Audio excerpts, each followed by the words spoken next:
Imagine facing an entire army alone. Picture this.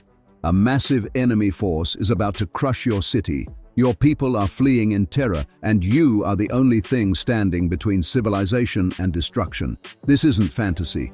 This is the true story of Horatius Cocles, the Roman who held off thousands of enemies on a single bridge and saved Rome itself. Today, we're diving into one of history's most incredible displays of courage and strategic thinking.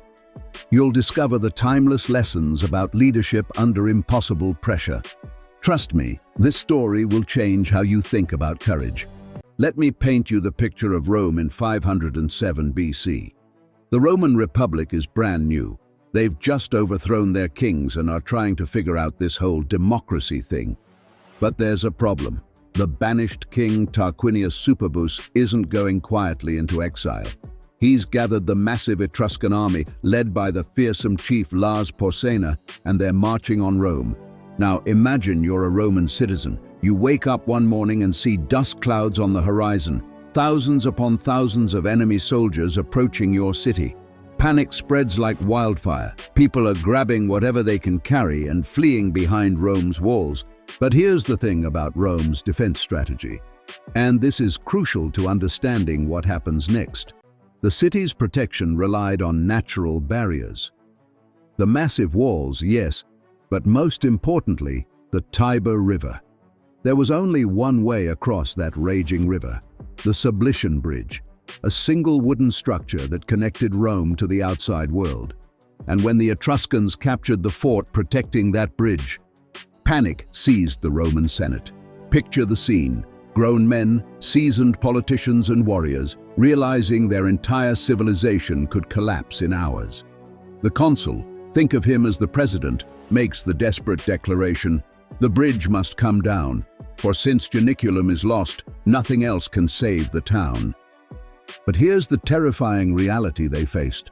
They needed time to destroy the bridge, but the enemy was approaching too fast. Someone needed to buy them that time. Enter Horatius Cocles, captain of the gate. Now, what makes someone step forward in a moment like this? What psychological factors separate the person who runs from the person who stays? We see it throughout history. In emergency situations, most people freeze or flee, but a rare few move toward the danger. Horatius looked at that approaching army, looked at his panicking comrades, and made a choice that would echo through history. He didn't just volunteer to help, he volunteered to face impossible odds. And what he said next will shock you. Horatius spoke these immortal words. And I want you to really listen to this because it reveals everything about the mindset of extraordinary courage. To every man upon this earth, death comes soon or late. And how can man die better than facing fearful odds for the ashes of his fathers and the temples of his gods? Think about the philosophy embedded in that statement. He's not denying the reality of death. He's reframing it entirely. Instead of focusing on what he might lose, he's focusing on what his death could preserve. But Horatius wasn't going alone. He called for volunteers, and immediately two men stepped forward, Spurius Latius and Titus Herminius. These weren't random soldiers. They were nobles, experienced warriors who understood exactly what they were signing up for. Now comes the part that seems impossible. Three men, just three, holding off the advance guard of an entire army. But here's what makes this tactically brilliant. They chose their ground perfectly. The bridge was narrow, so narrow that the massive Etruscan army couldn't bring their numbers to bear. It's the same principle we see in countless historical battles. Superior numbers mean nothing if you can't deploy them effectively. Wave after wave of enemies crashed against these three Romans. Behind them, the sounds of axes and swords echoed as the rest of the Roman army desperately worked to destroy the bridge. Every second counted. Every enemy they stopped meant another timber cut, another support beam weakened. The psychological pressure must have been unimaginable. Fighting for your life while hearing the bridge, your only escape route, being systematically destroyed behind you. Most people would have broken. Most people would have run. But then came the moment that changed everything. The sound of crashing timbers. The bridge was about to collapse. Horatius shouted for his comrades to retreat. They barely made it back as the bridge collapsed with a thunderous crash. And now, the moment that defines true leadership. Horatius was alone, trapped on the enemy side, surrounded by dead foes and living enemies. Picture this scene: one man, wounded, his eye pierced by a dart, standing victorious but knowing he's about to die. The enemy is regrouping, preparing for a final assault. Most leaders ask others to sacrifice for the cause. True leaders sacrifice themselves. But Horatius had one final card to play. He looked at the raging Tiber River, swollen, dangerous, and his only chance of survival. In full armor, wounded, with enemies closing in, he spoke a prayer that shows us the mindset of extraordinary people. "O Tiber, Father Tiber, to whom the Romans pray, a Roman's life, a Roman's arms take thou in charge this day." And then he jumped. Think about that decision. Choosing uncertain death by drowning over certain death by sword.